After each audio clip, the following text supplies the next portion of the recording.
하나님께서 오늘 우리에게 주시는 말씀은 고린도전서 11장 17절에서 26절까지의 말씀입니다. 제가 가진 성경으로 신약 277면에 있습니다. 하나님의 말씀을 봉독하겠습니다. 내가 명하는 이 일에 너희를 칭찬하지 아니하나니 이는 너희의 모임이 유익이 못되고 도리어 해로움이라. 먼저 너희가 교회에 모일 때에 너희 중에 분쟁이 있다 함을 듣고 어느 정도 믿거니와 너희 중에 파당이 있어야 너희 중에 옳다 인정함을 받은 자들이 나타나게 되리라.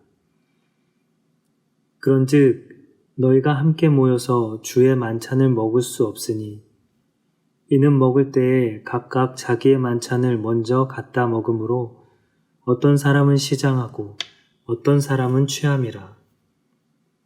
너희가 먹고 마실 집이 없느냐? 너희가 하나님의 교회를 업신여기고 빈궁한 자들을 부끄럽게 하느냐? 내가 너희에게 무슨 말을 하랴? 너희를 칭찬하랴? 이것으로 칭찬하지 않노라.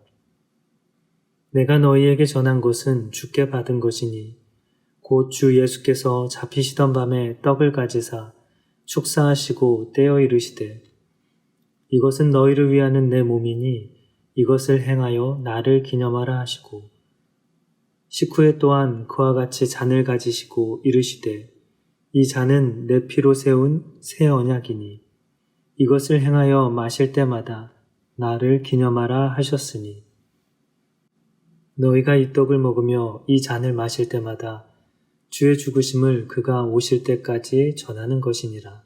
아멘. 원래의 의미를 잃어버리면 파당이 생기고 생각이 나누어지는 것 같습니다. 얼마 전 프랑스 축구 리그에서 뛰는 리오넬 메시 선수의 경기를 보게 되었습니다.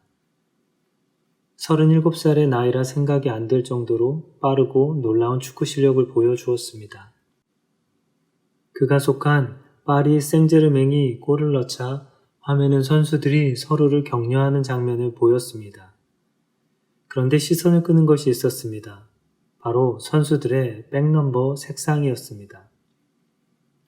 평소와는 달리 선수들이 입었던 유니폼의 백넘버가 무지개색으로 표현되었기 때문입니다. 재밌던 경기였는데 누군가를 지지하기 위해 이들이 백넘버 색을 무지개로 표현했다는 것이 마음에 불편했습니다. 그러다 한 가지 생각이 들었습니다. 성경에서 무지개는 언약의 표시인데 왜 저는 이들의 백넘버를 보고 마음이 불편했는지 질문해 보게 되었습니다. 또 오늘 설교를 준비하며 무지개에 관한 예화를 사용해도 될지 안 될지 고민이 많았습니다. 왜냐하면 무지개란 단어를 듣는 것만으로 어떤 사람들은 설교자가 동성애에 관해 어떻게 이야기하는지 지켜보려 할 것이며 그가 같은 입장에 있는지 그렇지 않은지를 먼저 판단하며 생각할 것 같았기 때문입니다. 이를 통해 원래의 의미를 잃어버린 것은 사람을 나누게 한다 생각되었습니다. 무지개는 성경이 우리에게 보여준 좋은 언약의 상징인데 어느덧 저 역시 하나님의 상징보다 세상의 상징으로 보고 있다는 것이 슬펐습니다. 뿐만 아니라 어떻게 원래의 의미를 찾을지도 고민하게 됩니다. 원래의 의미를 찾기 위해 더 많이 말하고 더 많이 전해야겠다는 생각이 듭니다. 마치 계시록을 이단들이 많이 사용하기 때문에 계시록을 꺼리는 것이 아니라 계시록을 통해 하나님 주실 새 하늘과 새 땅을 소망하도록 더 많이 사용하고 더 많이 배우고 전한다면 잃어버린 원래의 의미가 다시 돌아올 것이라는 생각이 들었습니다. 오늘 본문 속에도 원래의 의미를 잃어버린 상황을 마주할 수 있습니다. 바로 성만찬의 자리입니다. 초대교회는 예수님의 가르침을 따라 성만찬을 행했습니다. 당시 성찬의 형태는 오늘과는 조금 달랐습니다. 초대교회가 행한 성만찬은 공동체의 식사인 예찬과 예수 그리스도의 죽음을 기념하는 성찬이 함께 있는 형태로 진행되었습니다. 이 중 예찬은 가난한 자들을 구제하는 자리이기도 하여 공동체를 찾아온 사람들이 함께 준비한 음식을 나누고 먹으며 예수 그리스도의 성찬에 참여할 수 있었습니다. 그러나 바울은 이 성만찬의 자리에 문제가 있음을 지적했습니다. 그리고 고린도 교회를 책망했습니다. 왜냐하면 고린도 교회의 빈부차를 통한 파당적인 성향이 성찬 중에도 나타났기 때문입니다. 당시 고린도는 상업의 중심지였습니다. 부유한 사람도 있었지만 가난한 사람도 존재했습니다. 부유한 사람들은 파당의 형태를 만들었으며 모임의 자리에 일찍 올 수 있었던 이들은 가난한 자들을 기다리지 않고 먼저 음식을 가져다 먹고 취했습니다. 그리고 뒤늦게 온 사람들은 식사에 참여할 수 없어 부끄러운 상황을 마주하게 된 것입니다. 바울은 고린도 교회의 이러한 모습을 보며 유익이 되지 못하고 도리어 해롭다고 말했습니다. 또한 너희가 함께 모여 주의 만찬을 먹을 자격이 없다고까지 말했습니다. 그렇다면 고린도 교회가 성만찬을 통해 보인 잘못된 모습은 무엇입니까? 첫째는 하나님을 업신여긴 것에 있습니다. 하나님의 교회는 하나님의 백성된 사람들의 모임입니다. 하나님의 사랑과 은혜로 모여야 할 공동체가 자신의 이기심과 배부름을 따랐던 것입니다. 이러한 모습의 바울은 고린도 교회의 일부 성도들이 하나님의 교회를 업신여겼다고 말했습니다. 둘째는 가난한 자를 부끄럽게 했다는 것에 있습니다. 빈궁한 자란 아무것도 소유하지 못한 자를 뜻합니다. 이들은 가난한 노예 혹은 노동자들이었으며 주의 만찬에 음식을 가져올 형편이 되지 못했던 자들입니다. 그러나 좋은 음식을 가져올 형편에 있던 부자들은 이들을 배려하지 않고 자신을 위해 음식을 먹고 취하기까지 했습니다. 이러한 모습에 바울은 너희가 먹고 마실 집이 없느냐 하며 말하며 이들이 행한 만찬은 결코 주님을 위한 만찬이 될 수 없다고 말했습니다. 이처럼 고린도 교회가 행하던 성만찬은 원래의 의미와 달라져 버렸습니다. 오늘을 사는 우리의 모습은 어떻습니까? 예수 그리스도를 믿으면 한 형제요 자매가 된다고 하지만 예수 그리스도를 믿으면 하나님의 자녀의 신분이 된다고 말하지만 여전히 공동체 안엔 부와 가난, 출신과 신분을 따르고 있지 않은지 되돌아보아야 할 것입니다. 바울은 이런 고린도 교회의 바른 성찬의 의미를 전하며 본래의 의미를 찾을 수 있도록 도와주었습니다. 첫째로 성찬은 그리스도를 기억하는 식사입니다. 바울은 내가 너희에게 전한 것은 주께 받은 것이니 라 말하며 성찬이 예수 그리스도를 통해 시작되었음을 알려주었습니다. 유월절 만찬 중에 예수님은 제자들과 떡과 잔을 나누시며 예수 그리스도의 죽음과 새 언약에 관해 말씀해 주셨습니다. 그리고 이것을 행하여 기념하라 말씀하셨습니다. 이처럼 성찬은 그리스도의 죽음과 새 언약을 기억하고 기념하는 자리입니다. 예수 그리스도의 죽으심은 모든 믿는 자에게 구원이 되었으며 예수 그리스도의 부활은 모든 자는 자의 소망이 되었습니다.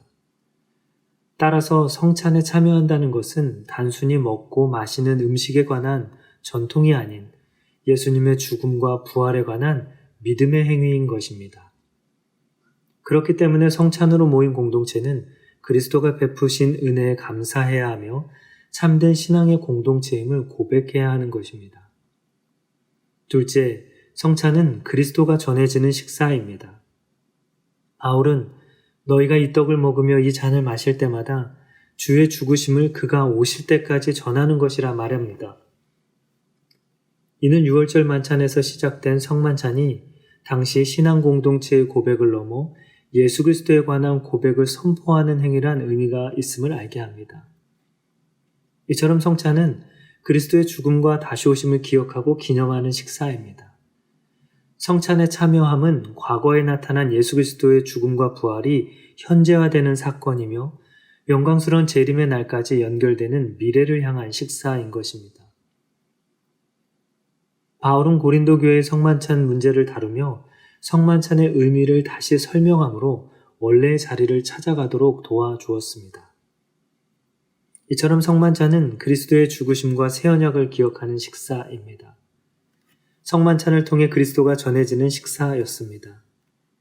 자신의 배를 채우는 시간도 자신과 같은 부류의 사람들과 함께하는 시간도 아닌 예수 그리스도를 주로 고백한 사람들이 하나가 되는 자리였습니다.